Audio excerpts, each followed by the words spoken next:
What's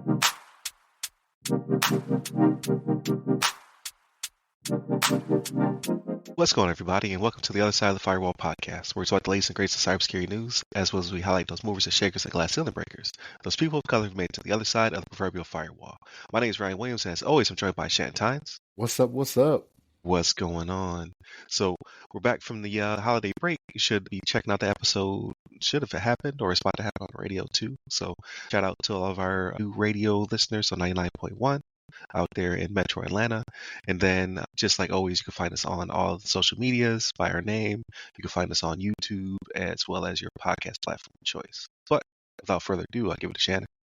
All right, everybody. So this article comes from Bleeping Computer, written by Sergey Gatlin. And the title of this one is U.S. Government Launches Cybersecurity Safety Label for Smart Devices. So for all of you longtime listeners of the show, you've already heard us talk about this, right? And it's this U.S. Cyber Trust Mark, right? So pretty much what the gist of this is that with all these devices that, don't usually get the attention and the love, like some of your major components, like your computers and your operating systems and things of that nature that get patched regularly, they're starting to do this thing where this U.S. Cyber Trust Mark is a cybersecurity safety label, pretty much is what it is, that you can find on internet-connected devices that tells you this device has gone through has been approved by NIST as something that is a more secure option. I'm not going to say the most secure option, but what it is pretty much is like those smart devices that we've all become accustomed to, right? Like, we always got to have the smart TVs, the Ring doorbells, things of that nature.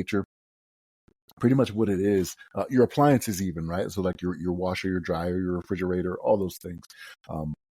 What it is when they start selling these now, and this is voluntary. I'll put this out there. This is voluntary. It's not something that's mandatory for people to do, which is going to bring me to a point here shortly. But when you see this cyber trust mark, what it means is that it has gone through the testing. NIST has said, yes, we think that this is something that the company is going to be doing better updating for it. They're going to be doing better cybersecurity for it, things of that nature. So the cyber trust mark is something that's going to be good for people to look out for. But what needs to happen is people need to get into the habit of this, right? Like, I think this is one of those things that needs to be more advertised, I guess you could say, so that people know it's something that's out there, right? Because I'll be honest with you, if I'm being honest, and I say this, I should have known better when I did it. I just went and got my daughter. We moved my daughter's room, and we went and got another TV.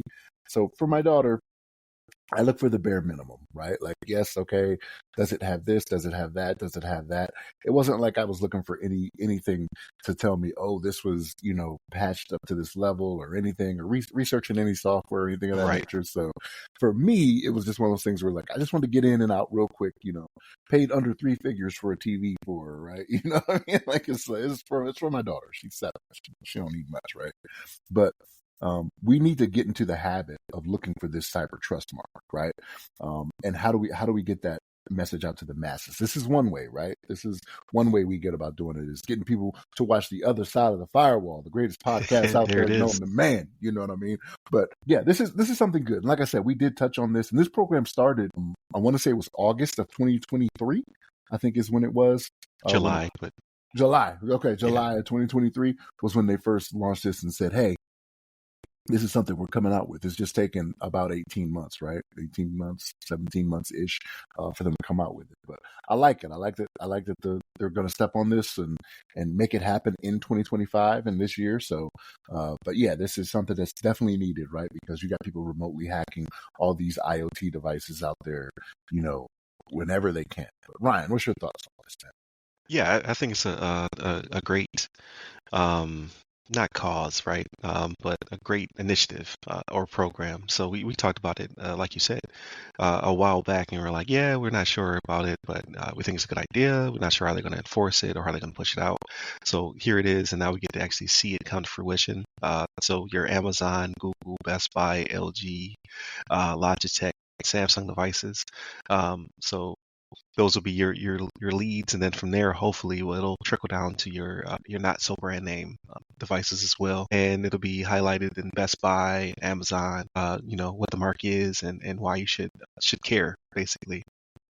So I think it's a great initiative. Hopefully it does catch wind, and then it's going to force other companies, right, to comply. And really it comes down to, like, these companies are going to chip makers and third parties and things of that nature. They're all sharing products, so it'll have to be built into the pipeline, and then that should push it to everybody else. Is the hope, right? So it's forced compliance through third party vendor risk management. I guess you could look at it from that perspective.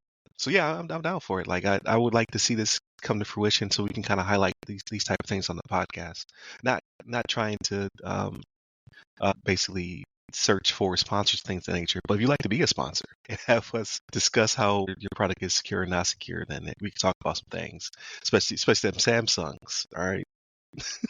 I got a lot of Samsung in my house too. Yeah, some Samsungs and LGs. Come holler at us. Do some product testing. But no, I think it's a great idea and a great initiative. It's going to take a couple years before it becomes the norm or the standard, right? But there's already I think it said 11 offices within the federal government that'll be making sure that this becomes a thing, and basically it'll slow down these companies. It'll just be part of their supply chain to get it to said department to have it inspected to make sure it reaches compliance. And then the hope is in the next 5 or 10 years, because everybody's not buying a new TV every year, right? Like these things will remain secure, so that way we don't have to worry about IoT devices going wild in the next 5 to 10 years, or at least try to stifle some of that, so people aren't logging into baby monitors and swatting people through their doorbells. So it'll be a slow trickle, but I think in the end it'll be for the best for Americans, right? So and then it should spread from there. So like if they have to do it for us, those same components are going to be shipped elsewhere in the world. So we might be the first in this initiative, right? We might actually beat the UK. Go America. My thinking is that the DoD is probably going to push on this pretty hard, right? Like it's going to be one of those things that you have to look out for before you bring something into a DoD facility, right? Like, does it have the Oh yeah. cyber trust mark on it? You know what I mean? And for the people out there, like your regular consumer, I hope it's prominently placed too. Because like what I noticed, and I noticed this when I was going out looking for my daughter's TV, there's a lot of like these companies are trying to grab your eye when you're looking at their products and whatnot, and you look at all these colors and everything. I hope it's not something that's just like 1 inch by 1 inch on a Oh box. right. You know what Something I mean? tiny. Yeah. Yeah, make it something prominently placed on there to where even if people don't know what it is, right? They're like, "What is that? I've never seen that before." Yeah. We're usually pretty inquisitive, right? So we'll take a picture of it and look it up through Google Images and just be like, "Oh, it's a cyber trust mark. This is what that is." Blah blah blah. That sounds good. You know what I mean? But Right. I don't know. I'm guessing here, right? Because I haven't seen it out in the wild yet, but it's coming, 2025. Yeah, I want a humongous badge shaped like the American bald eagle with with the red, white, and blue trailing behind it, right? America. But no, it'll probably be. It has to be substantial enough to have a QR code next to it. So Yeah, to read. it has to Yeah, be that big at least, so for you to scan the QR code if you're so interested. Um, But not to go on a tangent, but just be careful about QR codes, right? Like rub on that thing to make sure it's not a sticker on top of a sticker, so somebody's not trying to get you. But I digress. That's for a different topic for a different day. But definitely continue to check us out throughout the week. Monday and Tuesday are topics. Wednesday discussion. Thursdays ask a CISSP.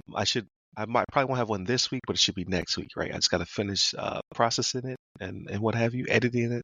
Not really processing, like computer processes. I just said it. And then Friday's everything else: movies, books, games, all that good stuff. Hit up all the websites that go by our name: the other side of the Firewall, the other side of the FW, or Ask a CISSP.